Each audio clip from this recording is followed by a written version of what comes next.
Hi. We're mixing it up today. We've got Burr. Anyway, so like I mentioned, I'm 41 years old. And if I'm lucky, I realize I'm halfway through my shit right now. Halfway through my life.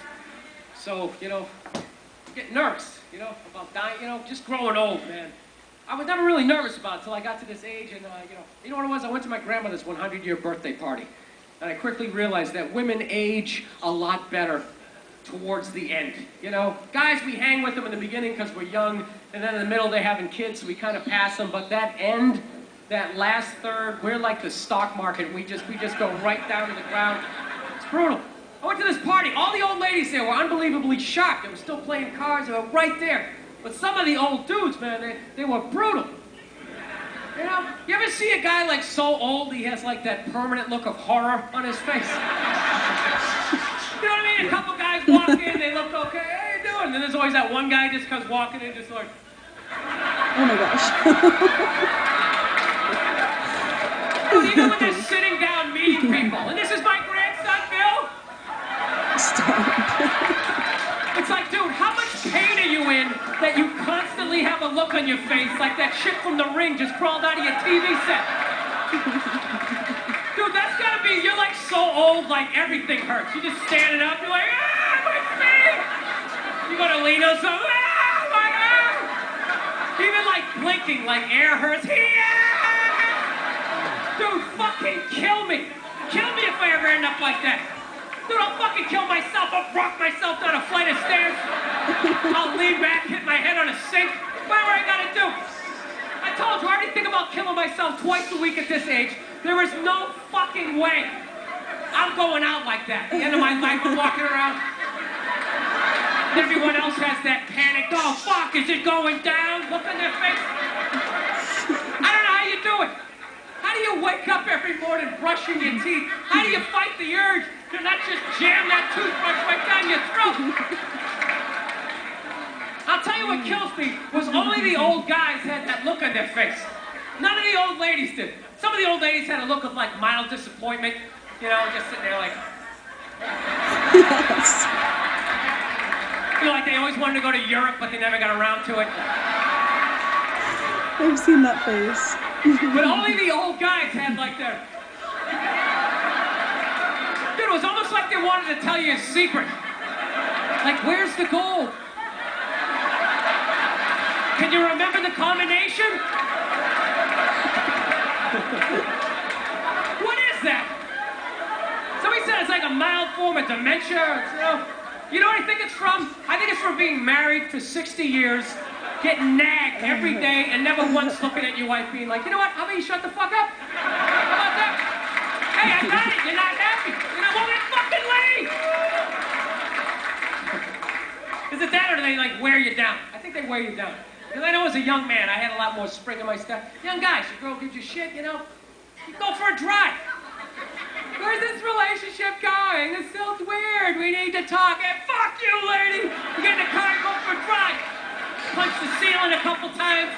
You scream out the window, bitch! You get it out. You get it out before your face gets all twisted up. Get it out. Back to me.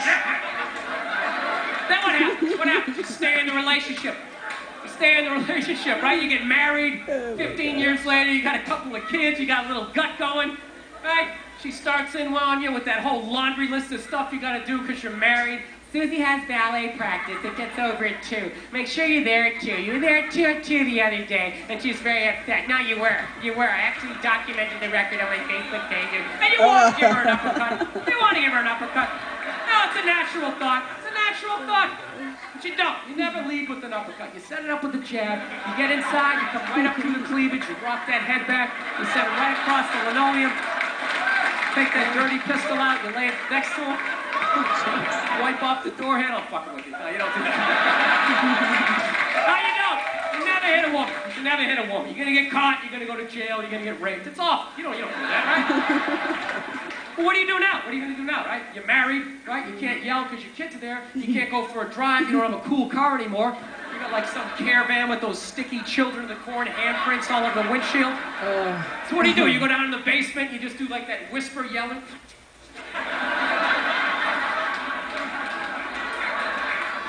And then I I think just one day you're just too old. You're just too old. You're tired. You've been married like 60 years.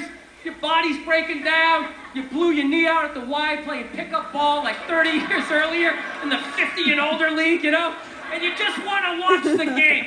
And she comes in that one last time, right? Just to annoy you. Yeah, just picking on you. Yeah, you always mean to my mother, and I always resented you for her. Why couldn't you bet more like your brother, right?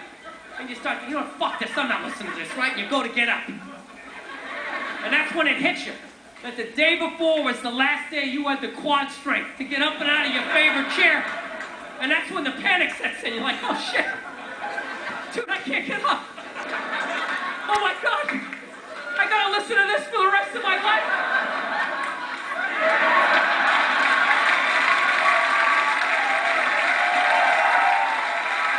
Oh, that's what it is. That callback.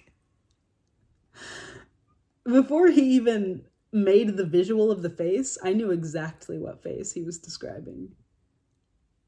I think it's usually a medical symptom, but I'm familiar with that face. It was him making the face and the camera panning in and out that made that one for me, though. Ugh. I was warned about the audio and visual qualities of this video, but I heard it just fine, so hopefully you guys did too. And I think of all the Bill Burr videos I've been recommended so far, this has been one of the most relatable for me because it reminded me of my own family at certain points. The amount of times I've heard my grandpa joke that being with my grandma has aged him or made his hair gray, countless. They've been together since they were 15 or something like that. Also the favorite chair thing, but it's not my grandpa, it's my grandma. She's 83 years old, sits in the same chair every single day doing... not crossword, what is this? Word search puzzles. And she times herself because she says it prevents cognitive decline. And honestly, so far, so good. But once we were in this conversation where she was saying that she might have 20 years left because she had a cousin who lived until 103. And I was saying, well, I hope so, Granny. Really like spending time with you. And she was saying, well, I hope not, because a century's too old. And I'm in my 20s now, but one day it'll be me and I'll get it. It sounded so ominous. And then she turns to my dad and says that that's probably not something he's going to have to worry about because, I don't know, she gets into this whole thing about the estrogen and how estrogen is what keeps women alive longer. I mean, on average, there are probably so many other factors that contribute to that, but just a granny making a dark humor joke, dropping science facts on us. But I know she will think that Bill's theory is funny. I'll send this to her. That's also a privilege of being older, is you get away with saying a lot more. Whatever filter my grandma had is long gone. But yeah, if you have any grandparent stories, tell me down below. And if you know what special this is from, it doesn't say in the description, please tell me because I'd like to watch the whole thing. He has hair in this one, so I think it's a bit older, at least. You guys will have to let me know. If you have any more Bill Burr recommendations, tell me, and leave your thoughts on this one. I was trying to think of books that go on today's theme, but the only ones that came to my mind are kind of sad. Like Tuesdays with Morrie, if you ever read that, Mitch Albom. I wouldn't recommend it if you're having a bad day, but I'll just tell you what I'm reading now. It's David Foster Wallace. The title is A Supposedly Fun Thing That I'll Never Do Again. And that one's a collection of not really short stories as much as just essays. A variety of subjects from David Lynch to television in general, sports, specifically tennis, postmodernism. David Foster Wallace is funny in a very long-winded way. And I know in the past I recommended his novel called Infinite Jest, but that book's really long. And I could see how that might turn someone off if they just wanted to get a feel for his writing style. So this might be a good entry-level David Foster Wallace book if you're interested. I'll look for a free audiobook. I don't think it's in the public domain though. If I find it, I'll link it in the description. If not, you're going to find the book linked. For the music recommendation, we're going to go with songs that I've heard my grandparents listen to. And the first one is Honey by Bobby Goldsboro. They play that record a lot. And I think the whole record's actually very nice, but this particular song The lyrics are a bit sad. He probably falls under the 60s rock pop genres, but pop not to be compared to modern day pop. One of those genres that my grandpa complains no longer exists anymore. You'll have to let me know if you like that one. And this one isn't a song I've heard my grandparents listen to, but I used to watch a show called Gilmore Girls. And the grandparents on that show got married to this song. It's called Wedding Bell Blues by The Fifth Dimension. And that must be from the late 60s. It's their Age of Aquarius album. And I'd actually like to know the story behind that, whether the phrase was already popular and they made a song about it, or if the song popularized the phrase Wedding Bell Blues. I'll have to look into that and get back to you. And lastly, nothing to do with my grandparents at all, but we'll stick with the theme of the 60s. I was watching over the weekend a channel here on YouTube that reruns Dick Cavett show episodes. I believe he's from the 60s, or the show's from the 60s at least, some of the episodes.